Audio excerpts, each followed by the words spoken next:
Hello travelers, good morning. Today is a little bit of a different kind of video.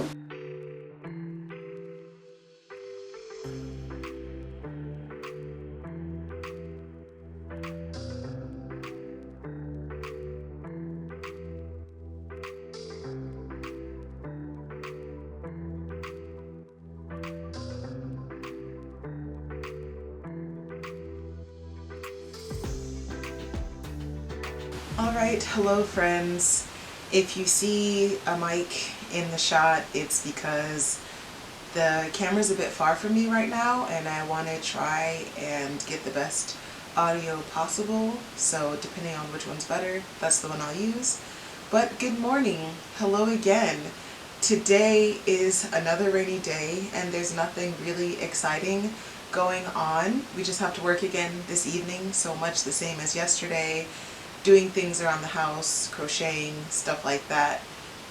And instead of having just another redundant video where I don't really do much or show you much, I thought we would take this opportunity to tell you about the business that we are starting, especially since we have an event this weekend and you'll get to see what one of those looks like. I thought, why not tell you more about our cafe restaurant idea? For our new friends, travelers, and subscribers who don't know who we are, my name is Marista and I am the host of Black Vegan Travels, where we talk about travel, veganism and cooking in Japan, lifestyle, and starting a business. So the name of the restaurant or the cafe, the pop-ups, right now it's just pop-ups. We're aiming for just a small restaurant. But the name of it is The Wand and Spoon. We picked this name actually with the help of a friend who was designing the logo for us. But we picked this name because we love magic. You know, Pole Witch right here, and we wanted to incorporate that magical theming into the restaurant and the food. And then the spoon obviously is because it's food, wand and spoon. So that's how the name came about. More about the theming. Our Instagram is Fictional Foods Vegan for all of our food stuff, and we called it that because we loved the idea of creating food from TV shows, books, movies, things like that, or just magical food in general, and thought, oh, it would be really fun to provide that to people, you know, to have a unique experience in that way. So what we've been trying to do, or what we have been doing for our pop-ups, is having them be themed. For example, we had a Hansel and Gretel themed one. We have one coming up that is inspired by Avatar: The Last Airbender. We have had ones that are magically themed with little voodoo doll cookies.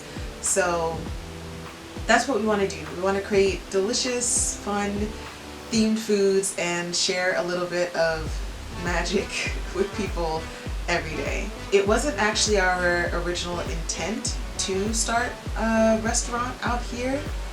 What happened was last year in February, our friends at Nom Nom Space, we knew that they were going to have a Black History Month event. So we asked if we could cook and cater food for the event because we like cooking for people and it's just something that we wanted to do.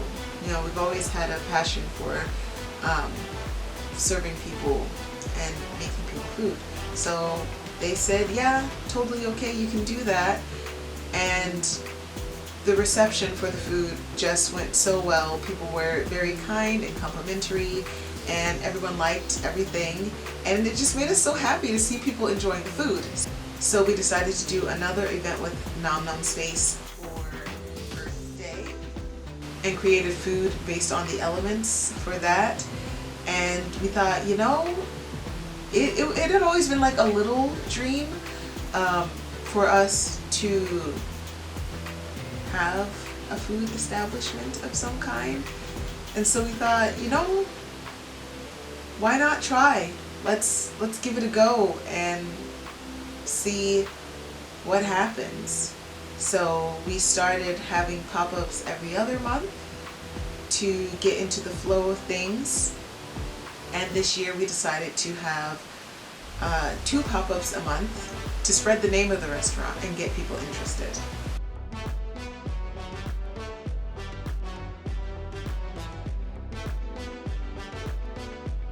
Our culinary history. We've loved cooking and baking even since we were little. We would always help our mom in the kitchen, cooking for holidays and things like that. We loved experimenting with food. Sometimes we would bring treats into school for people to try, especially in elementary school, for people to try. And it's just been something we've always had an interest in. And we even went to a community college and took their culinary course, their hospitality management course, and learned some new cooking techniques and things like that. And that's when we really got the first idea of like, oh, it would be cute to have a restaurant. But later, I want to say in 2018? Yeah, in 2018, we went vegan. And so we had to figure out the logistics of that.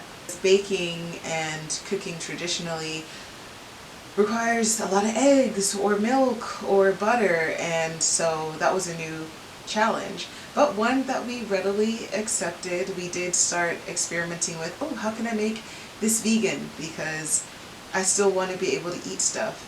And so we would cook a lot of experimental things at home and share them with our roommates, and decided to, continue cooking for people even though our eating style and our cooking style had changed. At one point we even had started a little cookie company when we were living in the States, but that got scrapped when we moved to Japan, obviously. One of the challenges, there are a lot of challenges of starting a business out here. The first challenge was getting our, food handler certification, the Japanese version, because the course was completely in Japanese and we do not speak fluent Japanese.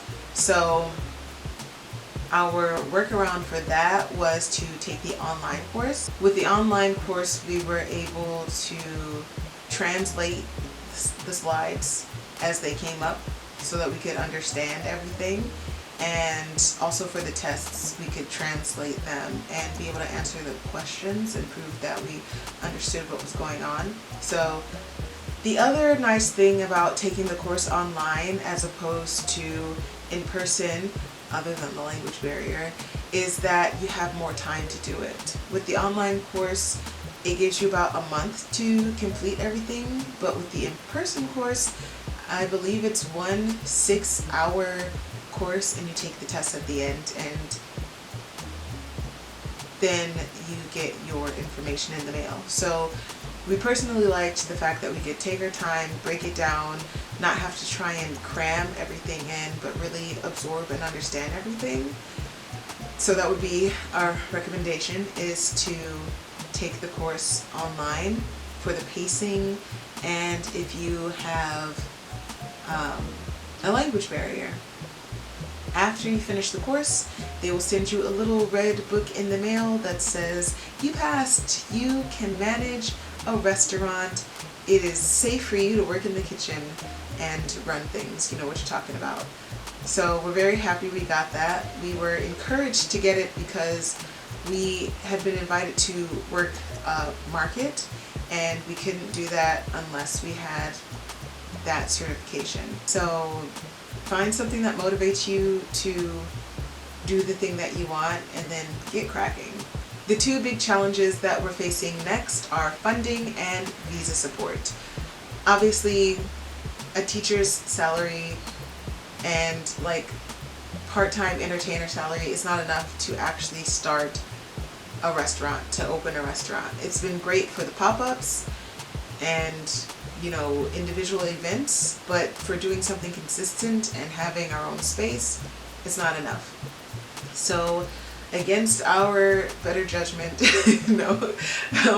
against our hesitation to ask for help, we're considering doing a Kickstarter or a GoFundMe to help get funding for the restaurant.